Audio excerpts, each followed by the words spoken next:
Real quick, I'm gonna start with a couple ground rules, and some of y'all, I heard this in a teaching class. They say, hey, if you're speaking in a new place, the first minute to 2 minutes, people are deciding if they even like you. And so, just to get a little bit on me, I'll share my story, but I'm just gonna start in prayer. I am the millennial guy. I'm 28 years old. I just wrote a book on millennials. Partly, who here are parents of millennials? Someone born between 1980 to 2000. Raise your hand high if you're a parent of millennials. Okay, how is that going for you guys? Pretty good? Who is a millennial? Who always has to hear about their generation? Yeah, okay, right here. Here's the irony and why I wrote a book on millennials. It's called The Passion Generation, and the subtitle is The Seemingly Reckless, Definitely Disruptive, but Far from Hopeless Millennials. And the reason I wrote this book is because everyone is talking about millennials right now. Pastors are trying to reach them. Parents are trying to raise them. Employers are just trying to retain them. The average millennial is on the trajectory to have 14 jobs by the time that they are 40 years old. 14 by 40, not by the time they die, just by 40, they'll already have 14 jobs on the trajectory they're on.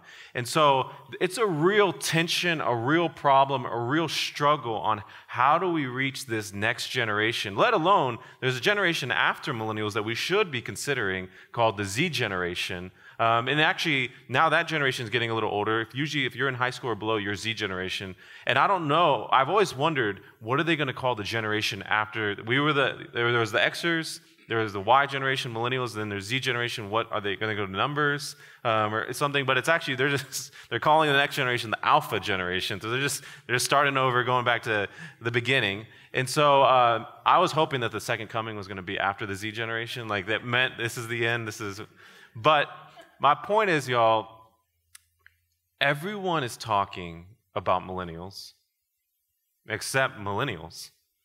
Like, it's a lot of older people, and I know older people don't like to be called that, so I'm going to call y'all, there's a lot of chronologically superior people. They're so much more superior than us, millennials. They love to talk about millennials. I love that. Own it. That's good. They love to talk about our generation. I say we talk about millennials or the next generation similar to how we talk about whales. It's kind of like 80% of whales in the 1980s were over here, but now only 20% of whales are going to church. And then 30% of whales now are gluten-free. And back then it's like, and the whales are 20% of, now 27% of whales are wearing skinny jeans. And it's all this random stuff. I'm like, dude, this is great research. But here's the problem is like, there's a lot of research, but there's not a lot of results. There's a lot of statistics, but there's not a lot of solutions. And it's because there's a lot of books, blogs, posts, and sermons on millennials that are not actually given by millennials. And is there a woman anywhere near? What is your name, ma'am? Cindy.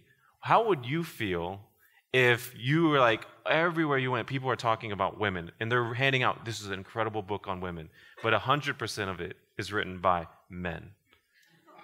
And it's men saying, this is what women want, this is what women need, this is how women got to where they are, and this is how we fix women. Would you recommend this book highly? Absolutely not. And so, I'm not saying that young people have all the answers. I'm just saying it would be like a book written by white people on how to reach black people. The white people can do some great research. They're really good at that. But there's going to be a missing black voice. And so I wanted to just share a little bit today.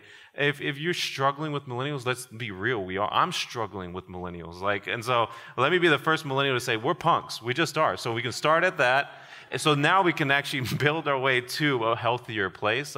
There are a generation out there that definitely is non-committal, entitled, struggling with OCD, obsessive comparison disorder, and sometimes can be slacktivist, which are activists on their computer.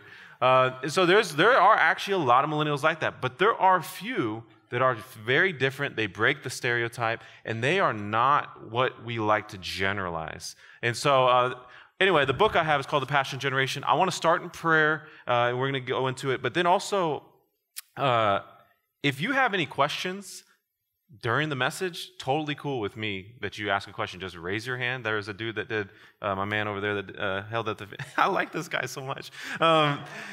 just raise your hand. I'll literally stop, not right when you raise it, but we can have a conversation. I think back in the Acts church when there was persecution, there were problems, our nation, I mean, you don't have to look far to see there's a lot of division and tension in our country. And so I'm totally cool with asking questions, having a conversation. You may not be used to that. I will love the first person that opens the door because no one else will do it until someone does it.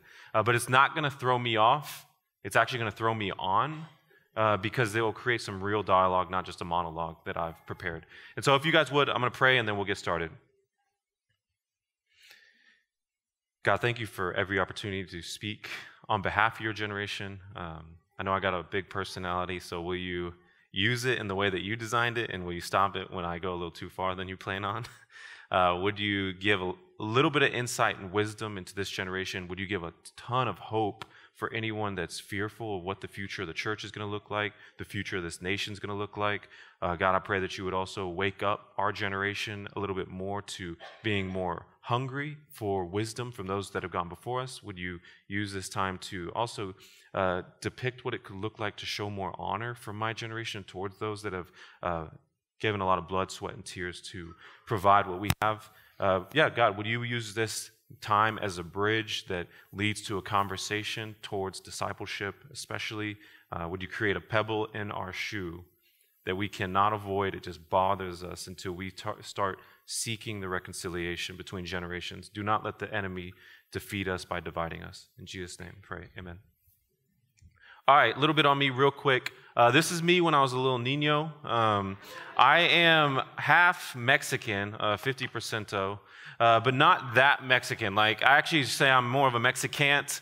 I can't speak any Spanish. All I know how to say is, yo soy mexicano, pero mi madre no enseño español, which is pretty good, but I learned this from the cooks at Papado because they kept talking to me in Spanish, and I didn't want to say, no habla español. It sounded very white. And so I said, teach me how to say, what I said was, hey, I am Mexican, because my mom, though, but she didn't teach me any Spanish, and so that's why I can't speak any Spanish. And they always say, muy malo, and I know that means, I took enough Spanish class to know it's very, very bad. So I'm half Mexican. I'm also half African-American. These are, when I was growing up, I actually predominantly grew up with African-Americans. And you might be thinking, yo, where is that? I'm not seeing the pigment. Where'd you grow up? Like, where did it go? What happened? So, African-American. My dad actually is an African-American, 6'4". My mom's 5-foot little Mexican lady. My dad's a 6'4" African dude. He's just a white man from South Africa.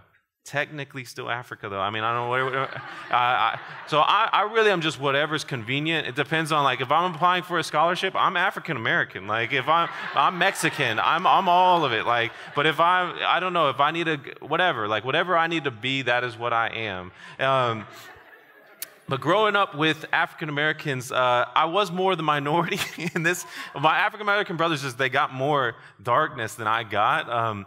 And so a big part of my stories, though, is we all, no matter what grade, if you're in high school, this really happens. I was 16 in this picture. And we have, no matter what age you are, you have a throne. I like to think of my heart with a throne on it. And we put something on the throne of our heart. The enemy tries everything he can in his power to get us to not put God on that throne and to actually put ourselves on that throne. And so we chase after our own stuff. For me, on the throne of my heart was basketball. Very similar in high school. We tend to find our identity in a sport we play or a thing we do. We actually continue that even into college, a major that we're doing, and then when we graduate, a job that we're doing. We identify by what we do. And then the other thing was my relationship. I was known for basketball. I played since I was a little kid. That was my best friend, the guy in the long sleeve shirt. His name Eric. And then the second thing on the throne of my heart was this relationship with a girl named, we'll just say my girlfriend. We were girlfriends we're not together anymore, so you know. We were together for 3 years, and at 16, 3 years feels like, yo, this is real love. Like, this is a long time. This is so much of my life. I only started getting allowed to date a little bit a while ago, and everyone thought we were gonna be high school sweethearts. I was the basketball guy. She was the captain of the hip hop team. It was like a ghetto High School Musical in the making, and it was legit. I thought I was gonna marry this girl, walk on, play basketball, but then the worst week of my life happened when my girlfriend on Monday morning was just in tears. Something was bothering her, and she said, I was like, get it out. What's going on? Like, what happened? And she said, I cheated on you. This whole weekend, when you were at that tournament, this guy started talking to me, and it just one thing led to another, and I stayed the night at his house like the last 3 days, and I'm so sorry. And she's like, I don't know what to do. We broke up, and I didn't want to tell anyone because I didn't want people to know what was going on. I was trying to hide because I thought it would make me look bad. And so what happened though is I'm struggling internally with all this, and I don't have God. I didn't really enjoy church or connect with church. I believe God was real. I don't know. It never connected with me. So that was Monday. On Wednesday, I'm not having the best week. I get into it with my coach and with some of the people on the team, and I get kicked off the basketball team. And so this was like the worst week of my life. Long story short, because I want to get into the message, is that I ended up going to church for the first time about a month later on my own volition. I will be honest, I felt single for the first time in years, and I heard hot girls were at this church. So I went to this church, and the Lord works in mysterious ways. And so I sat in the back row like I always would if I ever went to church. And I just heard the gospel in a way that I never heard before, but I also was struggling with putting my identity in things that would not last for a long time. I was like, next time I choose what I'm going to really be known for and invest in, I don't want it to be something that can lose in 1 week and I'm in shambles. And I realized God was that eternal thing. There's a reason I believe that he said, love God and love people, because God and people are the only eternal things in this life. There's nothing else, a new car, a new pair of shoes, a new anything, a status, whatever. Like, it really, no one in 10, 15, 20, 100 years is even going to remember. Like, we barely remember our great-great-grandparents and what they did. Now, we're family. And so I realized God and people. And so I gave my life to Christ. In March 8, 2006, I was 16 years old, was the biggest day of my life. But the second biggest day of my life was actually 2 weeks later, when this man right here took me under his wing. He called me. He said, hey, I see the school you're going to. And I heard there's a neighborhood called Lyrewood. It sounds like I went to a school maybe similar to it. He's like, we always try to reach this area, and it's so difficult. So it's just hard work. And what we love is the kids there are so real, but they do not connect with our church. And I would love to disciple you and take you under my wing. His name was Kevin. He's the other Mexican dude right there. And he said, I don't know what your father's situation is like. And I told him, my dad's not a Christian. My mom's definitely more the spiritual leader in our home. He's like, man, and I don't know what your friends are like. Do you have Christian friends? I was like, no, definitely not. And so he took me under his wing and he discipled me. And I would say March 8, 2006, when I gave my life to Christ, was the biggest day of my life. But the second biggest day of my life was when Kevin Batista took me under his wing and said, hey, follow me as I follow Christ. And so I don't know about you and what your story looked like, but what I've found is most people, raise your hand if you gave your life to Christ before you were 18 years old. Exactly. So most people statistically give their life to Christ at a very young age. So they get saved when they're young, but they don't get discipled when they're young. I've actually found that most people never got discipled at all. No one older in the faith or chronologically superior in the faith, no one said, hey, I want to take you and pour into you, and I want you to follow me as I follow Christ. And there's this idea because, we're not perfect enough. But I'm saying, actually, the premise of this book, The Passion Generation, is that we actually don't have a millennial problem, in my opinion. We have a discipleship problem, and that's led to a millennial problem. And it'll lead to a Z generation problem, and then it'll lead to an alpha generation problem. And what I mean is that we've dropped the ball in discipleship. And the enemy really wants to divide us. A funny thing about the church that I went to is I went from these guys that predominantly all black to this crowd, predominantly all white and happy, and started wearing American Eagle, as you can see, and I started wearing Hollister, and I was just like, this is two different worlds. And I realized when I invited my friends to church, everyone knew, yeah, those are Grant's friends, right there, because they just did look different than everybody else. And I just saw this division that the enemy was working on, because I also, as I got older, people started asking, how are you so mature, and how did you get here and do this? And I was like, Kevin, I had older guys disciple me and pour into me. And they didn't just say, meet with me for coffee. They said, come and join my life. You can come and get dinner with my family. That was huge for me, to not see a Christian dad and to see this guy was pursuing the heart of his wife, even though they had been married for years. This guy was not just asking, he says, how was your day? He was trying to go after the heart of his kids and figure out. Sometimes it wasn't going to happen at the dinner table. So he's like, let's go do activities together. Let's go have fun. But this guy was, like God is with us, just would not relent from going after what's at the core of our heart, what's distracting us from him. And that's what Kevin did. And I remember saying to myself, I want to be like that man one day. I want to be a father like him. I want to be a husband like him. And I wasn't married, but they say discipleship is caught, not taught. And so you can't really catch it unless you're joining their life. And so the main premise or name for this message is how do we like disrupt this division that the enemy's trying to do? Because does anyone look out into the news or the culture and see that there's a little bit of division and tension in our nation right now? I mean, it's pretty clear. I mean, you can't get on Facebook without seeing that. I strongly believe that the enemy's main tool and strategy is to divide us.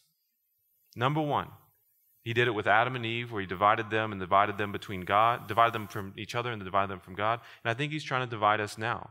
If you think about what Jesus said, I'm a big movie guy. They have this term, spoiler alert.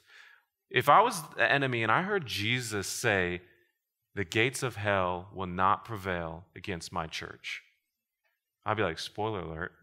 Do not let the church be the church. Because the gates of hell, basically, I can't defend myself. You know, gates are not an offensive weapon. You don't go to a war and they like start throwing gates at each other. It means that we as Christians are the offense, not the defense. We're not praying a hedge of protection around us. We as Christians, when we are united, are the church, not just a whole bunch of churches. And I come from a city in Dallas where there's 4,800 churches. So a couple. I mean, just to get an idea, if you wanted to go to a different church every week, just to see all the different churches, it would take 92 years to go to all of them on a Sunday. For most of y'all, it's too late. You couldn't do it. I couldn't either unless they're going to be like Moses and Noah numbers. I'm not going to make it. It's a lot of churches, but there's still a lot of problems. There's still a lot of struggles in the city. You would think that gathering all these people in one area, what I found is it doesn't matter if there's a lot of churches if they're not united. And so, again, the enemy's he can't defeat us. I would be like, spoiler, if I can't defeat the church, let me divide the church. So then it's big churches and small churches, black churches and white churches. He's dividing us by race, denomination, generation, socioeconomic background, whatever he can do. Do y'all see it, right? And so what I would say is that this nation, or I would even say a divided nation, needs a united church.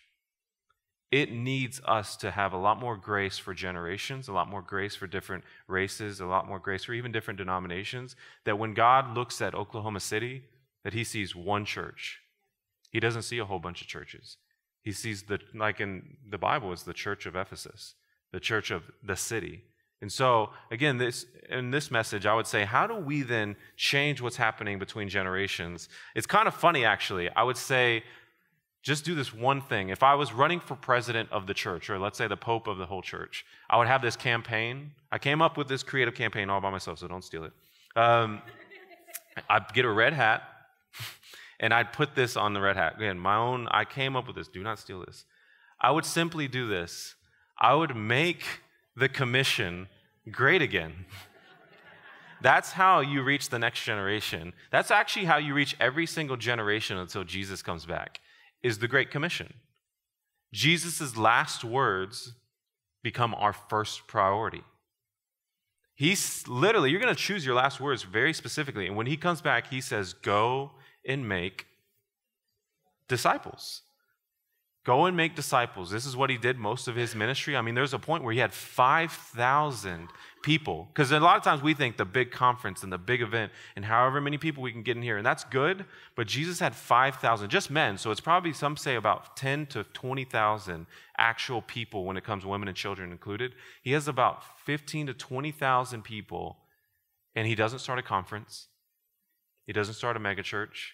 Doesn't start a podcast. He gets in a boat, chunks the deuce, which means in millennial says goodbye. And he gets in a boat with the 12 and he leaves them. Like, imagine if Billy Graham did that. That's like the worst follow-up ever. It's like, hey, I hope you guys do well. Like, let me know how it goes. I'm going to keep discipling these 12. It really struck me.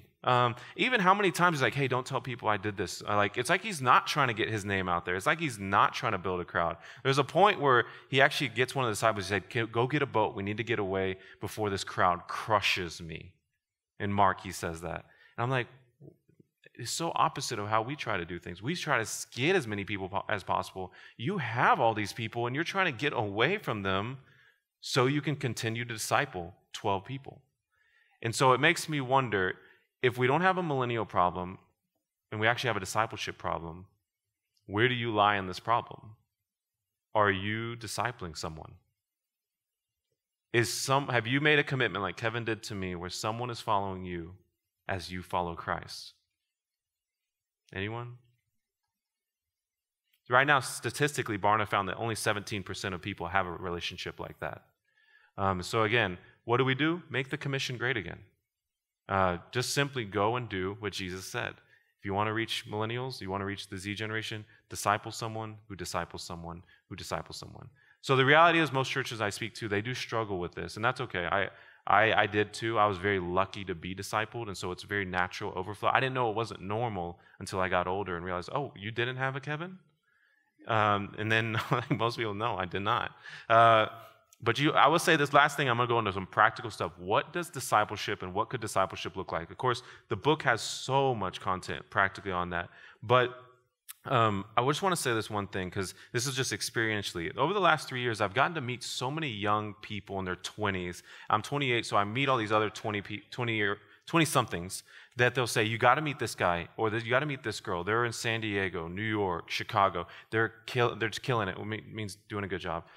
They're doing a great job in ministry, in business, in whatever. And so one of the coolest things is I meet these young people in their 20s that are making a national impact. I've noticed this common denominator among all of them, common denominator.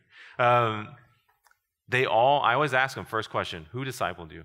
Who mentored you?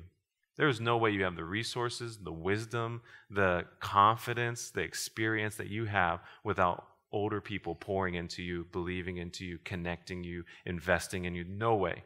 And they always laugh. They're like, dude, I have so many people that mentor me and disciple me. Since I was like 15, 16 in high school till now, people have been influencing me, pouring into me, connecting me. You think young people get wise by hanging out with other young people? For real, like gray hair is associated with wisdom. It's never been associated with youth in the Bible. When young people hang out with young people, which is one of our biggest problems, it's like Lord of the Flies. Like Piggy dies. It gets bad. It's like sixth graders asking other sixth graders for dating advice. It's like, hey, my mom just let me start dating. What are you trying? What do you think? I was like, dude, we don't know. We don't know. We need to ask some people in a healthy marriage. Do you guys get what I'm saying? The greatest commodity young people have right now, in my opinion, when you're single, and if you're a single person in here, you have this season, and if you're wasting it by not getting discipled, man, it's the dumbest thing you can do. You have this point, and any married person will tell you this, is right after you leave your house, where you're young, single, and you're maybe college or whatever, you don't have to ask your parents for permission. Then there's this window where you don't have to ask your wife or husband for permission. You can just go do whatever you want to do. And the enemy, and what you do in this little window sets the trajectory for the rest of your life. And so either you're going to go seek wisdom from those older than you, or you're just going to hang out with a lot of young people that are still trying to figure out life, and they can't find a job, they're in college debt, and they are just wanting to get married, and they're trying to figure out what life is all about. I would say you want to be different than the typical millennial. Hang out with those who are older and wiser and following hard after the Lord. And then if you're an older, wiser person, I would say disciple a punk like Peter. Peter is just like millennials, so passionate, doesn't have an idea what he's going to do. This dude's passionate, like he wants to be good, but he's like loose cannon. You might know a Peter, someone who's like all this angst. This dude's cutting people's ears off. Like one of the worst evangelism strategies I've ever seen. But Jesus commits to this guy, and this is how I know Jesus relationally poured into Peter so much. Jesus called Peter Satan. Satan, like, if I ever followed Jesus and there was like, he called me Satan, I don't know if I'm ever going to forget that time, ever. Like, even on my highest hill, I'm like, but there still was that one time Jesus called me Satan. Like, and they say that millennials have thin skin. It would be very hard to continue to work for a person that could characterize me as the worst person that ever existed. But he continues with them, and I would say he probably does because he had been invested in so often by Jesus. And so a couple things on this. What is discipleship? Here's one of the things I want to differentiate is discipleship is not mentorship. Mentorship is come and meet with me. By the way, mentorship is good. It's just not great. It's something that's helpful. It's like if you ever had one meeting with someone and they said something that just changed how you saw something. They I don't know, they hit a chord with you, but you don't have to actually follow them in order to be discipled by them. Also, the perks of discipleship is you actually see into their life. You don't just I could be one way at Starbucks over coffee, but if you see me with my staff or see me with my family or see me at work, it's a very different thing. Does that make sense, what I'm saying? Like Jesus didn't say, come and meet with me. He said, come and follow me. He didn't say, hey, Peter, like let's do a once-a-week meeting at Starbucks for 3 years. He said, come and join my life. Now, some of y'all are like, dude, I don't have time for a 3-year camping trip with some millennials. No one does. The number one reason why people don't disciple, in my experience, is I'm way too busy. I do not have time. And so here's the reality. You don't have time. You are busy. We are a very busy nation. And that's the beauty of come and follow me. I'm not asking you to add one more thing to your calendar. I'm asking you to just simply include one person in your calendar. Does that make sense? It actually requires, remember that free time, that great commodity that young people have? The greatest commodity I think older people have is wisdom and experience. How beautiful, though, would it be if the people who with wisdom and experience, those who, I started hearing my older mentors start saying, man, if I could go back to your age, I would blank. I started writing down, what would they do if they could get the time back? What if those people with that kind of wisdom could help the young people who are like, I have all this free time and I have no idea what God's calling me to do. I'm still trying to figure out what to do with the future. Does that make sense? It's like the enemy so wins if he can get the people with wisdom away from the people with time. Because let me just tell y'all, when you get married, I've never met someone that's married with kids that's just like, man, I'm just looking to what to do with all my free time. I've never met that person. Anyone out there? Like, they're usually like, they say that everyone gets the same 24 hours. I heard a joke that not parents, they get about 2 hours. Because their kids get the 24 hours and they get like 2 left. There's just no time left. And so even this form of discipleship, I'm going to give you some structure, but the text for it is 1 Thessalonians 2:8, because we loved you so much, we were delighted. I love that he uses this, that we're excited and delighted to share with you not only the gospel of God, but our lives as well, to share Jesus and the good news of the gospel, but we also want you to join our life. For me, I give these 4 areas, just if you're like, what could this look like? Well, how do I not just add something to my calendar, but include someone in my calendar? I would say maybe there's 4 places. I say maybe just let them join you at work. Maybe let them join you at church. Maybe let them join you in your personal life, or maybe even your family life. Just to get an idea, one of the guys who disciples me, he's a very, very busy person. He owns the architect firm for this startup out of Arkansas. The startup is starting to do really well. So it's called Walmart. Have you all heard of this startup? So it's lately been doing really well. So he's got big business doing he's now become the 3rd largest architect firm in the nation. So this is a man who could say, Grant, I do not have time to disciple you. But here's what I knew. Hey, I might not be able to join you at your work life, maybe a little bit in your church life, but I could join you in your personal life because I knew this dude loves to run. Y'all know what I'm talking about? Like the runners, they love to put the stickers on the car, and they wake up like at unbelievably early times in the morning. And so I said, we were in New York once. I said, are you going to run at Central Park by chance? He's like, yeah, I totally am. I said, can I run with you, please? And I said, I brought my shoes. He's like, yeah, let's do it. Well, it didn't work out. So when we got back to Dallas, I was like, hey, seriously, I would love to run with you just to get some time with you, trying to work out some more. He said, okay, if you're really serious about getting time with me, he texted me. He said, meet me tomorrow at 4. So I knew I was going to have to move my calendar. And he's like, do it. He didn't say this, but I'm like, he's basically saying, do whatever it takes to move your schedule around my schedule, which is what the disciples did, by the way. All of them, Jesus didn't change his life around them. He kept doing what he was called to do. The disciples had to move their life around him. That's what I'm saying, is you need available older generations to really hungry young generations. And so with me, I'm like, 4 a.m.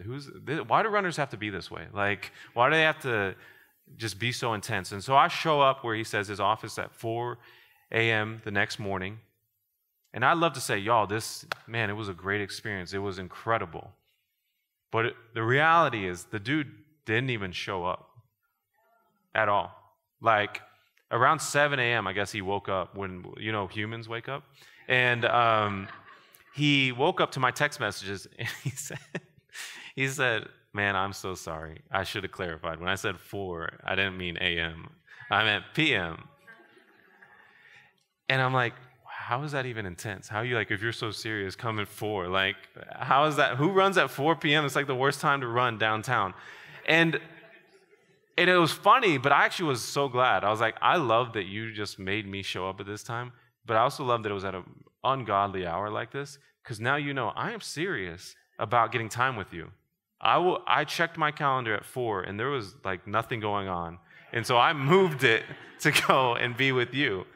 And I don't get this right all the time, y'all, but I'm saying there are young people out there that are hungry, but are you available? Second, are you vulnerable? Second biggest excuse I see why people don't disciple someone. Either they'll say they're too busy, or if you really get at the core of it, they're kind of scared. They're not vulnerable enough to let people see the good and the bad and the ugly of their life. And this is where I want to tell y'all, young people aren't looking for you to be right. They're looking for you to be real. I see this a lot with moms. They'll be like, hey, I'd love for some young people to come around my home and see my kids and see what I'm like with my husband and dinner and all that. But my home is a mess. Some people connecting with this? And here's the interesting thing. You know the difference between very godly women I've seen, mothers and wives that have discipled young girls that in my program, and then the women that don't disciple? You know what the difference is between their homes? Nothing. They're both a mess. Both homes, like the godly ones have a really messy home, and so do the ungodly. I don't know if they're not ungodly. It's just like they won't invite them in. And so my point is this. There's a quote by John Maxwell where he said, if you want to impress people, share your successes. If you want to impact people, share your failures. Young people, again, they're not looking for you to be right. They're just looking for you to be real and to be honest. This is a generation that seeks authenticity so much. And the cool thing I love about this, there's a guy, Matt Chandler, who one of our girls disciples the daughter of Matt Chandler. So she started getting discipled by the wife of Matt Chandler, whose name's Lauren Chandler. They're pastors in Dallas. And the lady's like, look, you can come into my home, but just know it's going to be a mess. I'm going to ask you to help clean up. I'm going to ask you to babysit. I'm going to ask you to really help out around the house. This is what Jesus did with the disciples. He just didn't get free time with them. Eventually, they contributed. Eventually, Jesus sent out the 72, and it seems like Jesus stayed, where they do the work. Discipleship is when you move them down the line. This is kind of a thing, especially if you're discipling someone in how to do something. If you're in the workplace and you have employees that are millennials, train them by leading them through this, where it's I do, you watch, and then we talk. I do, you help, and then we talk. Third stage is where now you start doing it. I'm going to be there to help you, and then we're going to talk through it. Think about it. Most of the Bible in the New Testament, the stuff we have from Christ, it's not from a flashy new sermon series. It's from conversations along the way with Jesus, where they just asked him questions after he did something, and then he clarified it. Fourth is where you do, I watch, and then we talk. And this is where real replication happens. Number 5, you do, someone else watches, you talk. You've now replicated someone. I love using this little picture just to give you an example. Maybe you can see where you are. Multi-level marketing. We can knock them for a lot of things. If it's selling knives, selling Arbonne, Mary Kay, whatever. But one of the things that they're really, really good at are essential oils. That's like the new one. They have good structure for where are you. In church, we kind of just say, hey, y'all, the next series is going to be this. Show up, bring all your friends. And we finish the series. It's like, hey, y'all, that was a great message. Next series, bring all your friends. It's going to be great. And then 4 weeks later, hey, that was a great series. But guess what? You don't want to miss next series. Bring all your friends. That's what church can kind of become if you're not doing this throughout the week, where it's like, okay, just show up and sit down. And that's it. 2 people doing 2 things for about 2 hours. Is anyone like, there's got to be more than this? Got to be. It's you.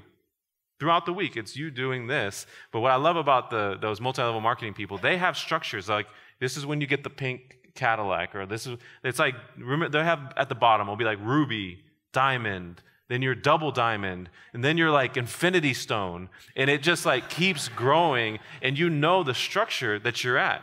And so for me, where are you at? If you have never committed to ask someone to follow you as you follow Christ, you're still a learner. You could have been in church for 25 years, and I've met a lot that I have, and they've never discipled one single person. That's okay. The best time to start and change is now. There's a proverb, an Asian proverb, that says the best time to plant a tree was 20 years ago. The second best time is today. We should have done something about this a long time ago, but all we can do is do something about it right now. And so if you're a learner, move this next year. 2019 resolution is, I want to become a leader where someone follows me. And maybe by the end of 2019, where I become a disciple maker because the person that's following me has someone else that starts to follow them. And then lastly, a multiplier. I want to finish with 2 little things. This was a guy that really I got to see this. He's a pastor in Seattle. I was consulting his church, and I knew that he discipled the guy in the blazer. It's on the right to him in the maroon shirt. But I didn't know who discipled him. I was like, is that the guy who discipled you? And is that the guy who discipled Brian, the guy that he discipled? And he smiled. He's like, that's exactly it. And I was like, that is so legit, which means good or cool. I was like, that's a good scorecard. Like, you're my hero. Like, I want to get to heaven one day and not just say to God, man, I preached so many sermons, I wrote all these books, and I impacted all these people. I want to say, I did what you said. I went and made disciples. I want to meet my disciples, and I want to meet their disciples, and then I want to meet their disciples' disciples and see a legacy of disciples. Does that make sense? Like, it's so impactful when you become a multiplier. And just to excite y'all about this, real quick, last thing, there are 2 things. If you're going to look for someone who's faithful, look for someone who's available, look for someone who's teachable, look for someone who's compatible, and look for someone who's hungry. Again, all this stuff is in the book. I'll finish with one last story, Dallas Cowboys, coming back where I started. This is a guy who mentored me, didn't disciple me, but he'd meet with me regularly. And his name's Chad Hennings. He played with Troy Aikman and all those guys. I actually don't watch football much, but I heard he did that. And so I like him as a person, not as a player. And so he shared this crazy story about a dog. Are any dog people here? Any cat people here? I'm a cat person, actually, so don't be ashamed. This guy talked about how he had this little dog, this little puppy, actually, whenever he was young. Whenever his kids were like little kids, they're like, Dad, can we please get a puppy, please?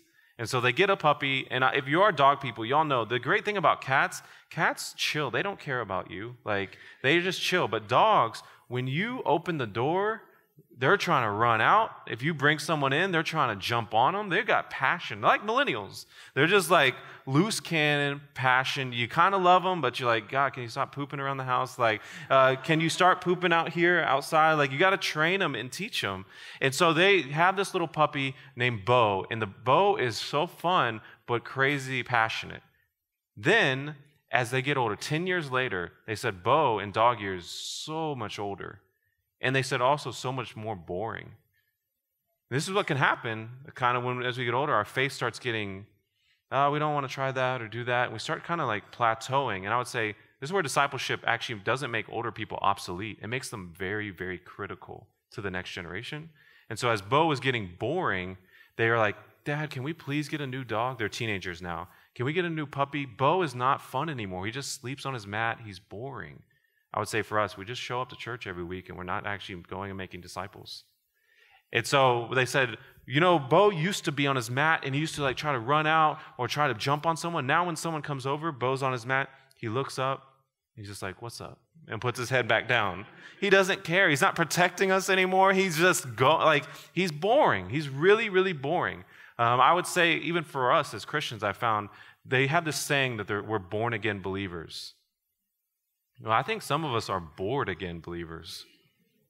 Over and over, just doing the same thing without actually going and being obedient to what he's called us. It's so boring. It's not a fun hobby. It's a lifestyle. And so they decide, okay, Bo's boring. We'll get a new dog. And they actually found Bo was probably going to die that year. Just slow, didn't do anything. And so they get this new puppy named DeSoto. Repeat the whole process, pooping all over the place, millennials, just doing all this stuff. But DeSoto had Bo, so he got to show him, this is where you go to the bathroom. This is where you get the food. And also they found that DeSoto was bugging Bo all the time. DeSoto's like trying to play with Bo, like, come on, play with me. You're the only other dog here. And so what they found is DeSoto actually started playing again, started moving again, started running around and having fun, and started doing stuff that they hadn't seen him do in years. And they found DeSoto didn't die that year. Sorry, Bo. Good job, y'all. Bo ended up living 4 more years. And Chad said, I swear it's because that little dog was bugging him his whole life. And he said this saying, I'll finish with, is he said a saying we've all heard. You may not be able to teach an old dog new tricks, but you can give an old dog a new puppy. And I would say you can give an old dog a new purpose through a new puppy. And so I want to finish in prayer. I'm going to bring Mike up here. But y'all, who is your puppy? Who is following you as you follow Christ? You don't need to be perfect. In fact, you just need to say, follow me as I follow Christ. I'm not perfect, but I'm following someone who is, and they're perfecting me day by day. Do you want to follow me?